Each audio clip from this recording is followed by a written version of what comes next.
ഇപ്പോൾ ഈ ഡിസംബർ 30 ഞാൻ ജോലിയിൽ നിന്ന് വിരമിക്കുകയാണ്. അതിനുശേഷം പൂർണ്ണ സമയം ഇവിടുത്തെ ജനങ്ങളുമായി ബന്ധപ്പെട്ടുകൊണ്ട് ഇവിടുത്തെ ജനപ്രതിനിധി നിലയിൽ അവരുടെ ആവശ്യങ്ങളും അവകാശങ്ങളും നേടിയെടുക്കുന്ന കാര്യത്തിൽ അവരുടെ കൂടെ ഏത് സമയത്ത് ഞാൻ ഉണ്ടാവും. നമ്മുടെ വാർഡെന്ന് പറയുന്നത് വളരെ പാവപ്പെട്ടവരും സാധാരണക്കാരും ഈ പട്ടികജാതി വിഭാഗത്തിൽപ്പെട്ട ആൾക്കാർ താമസിക്കുന്ന പ്രദേശമാണ്. അവരുടെ അടിസ്ഥാന സൗകര്യങ്ങളായ വെള്ളവും വെളിച്ചവും റോഡും അതോടൊപ്പം തന്നെ ഭവനരഹിതരും ഭൂരഹിതരുമായ ഒട്ടേറെ കുടുംബങ്ങൾ ഇവിടെ ഉണ്ട്. അവരുടെയൊക്കെ തന്നെ ആവശ്യങ്ങൾ നിറവേറ്റി കൊടുക്കുക.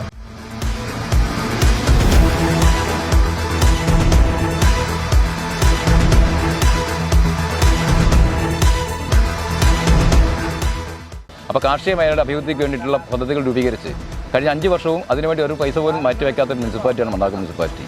അപ്പോൾ കർഷകർ എന്ന വിഭാഗം ഉണ്ടെന്ന് പോലും ധാരണ ഇവർക്കുണ്ടായിരുന്നില്ല.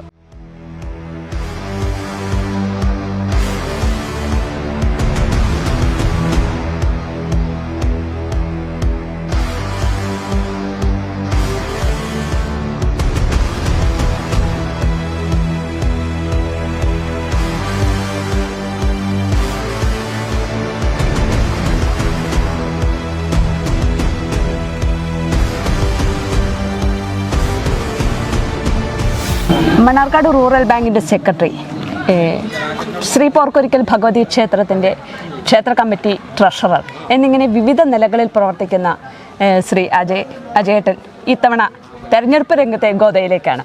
ആദ്യമായിട്ടാണ് ഒരു തെരഞ്ഞെടുപ്പിനെ നേരിടുന്നത്. എങ്ങനെയൊക്കെയാണ്, എന്താണ് അനുഭവങ്ങൾ വീടുകളിൽ കയറി ചെല്ലുമ്പോൾ? തെരഞ്ഞെടുപ്പ് സ്ഥാനാർത്ഥിയായിട്ട് ആദ്യമായിട്ടാണ് മത്സരിക്കുന്നതെങ്കിലും സ്ഥാനാർത്ഥിയുടെ കൂടെ കഴിഞ്ഞ 10-40 വർഷത്തേതായി ഇവിടെ നിൽക്കുന്ന സ്ഥാനാർത്ഥികൾക്ക് വേണ്ടിയിട്ട് തെരഞ്ഞെടുപ്പ് പ്രചരണം നയിക്കാൻ ഞാനുണ്ടായിരുന്നു.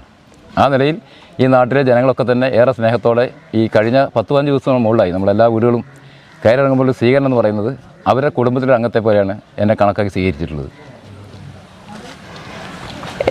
ഈ മാസം തന്നെ കർമ്മജീവിതത്തിൽ ഒരു പടിയിറക്കമാണ്.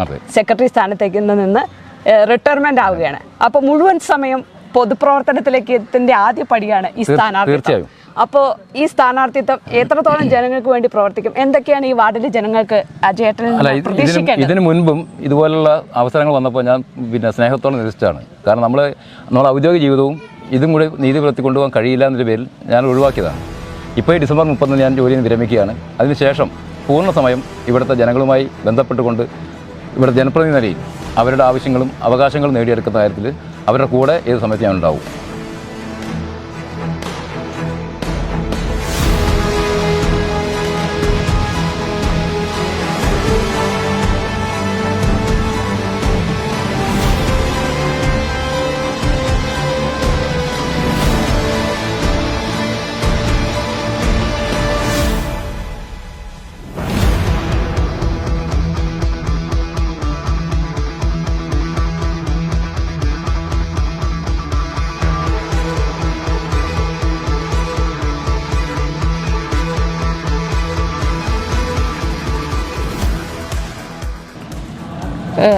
ഇടതുപക്ഷം ഒരു പ്രതീക്ഷ പുലർത്തുന്ന വാർഡാണ് കാഞ്ഞിരം വാർഡ്.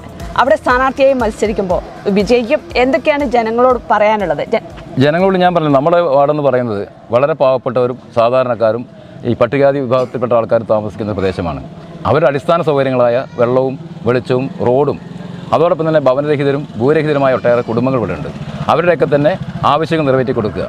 ഗ്രാമീണ റോഡുകൾ പൂർണ്ണമായും ഗതാഗത യോഗ്യമാക്കുക. അതോടൊപ്പം തന്നെ ഈ പ്രദേശത്തുള്ള സ്കൂളുണ്ട്, ഗവൺമെൻറ് സ്കൂൾ, LP സ്കൂളാണെങ്കിലും അവിടെയാണ് ഇവിടുത്തെ പാവപ്പെട്ട കുട്ടികളൊക്കെ തന്നെ പഠിക്കുന്നത്. ആ സ്കൂളിൻ്റെ പശ്ചാത്തല സൗകര്യം ഏറ്റവും മെച്ചപ്പെട്ടൊരിതാക്കുക.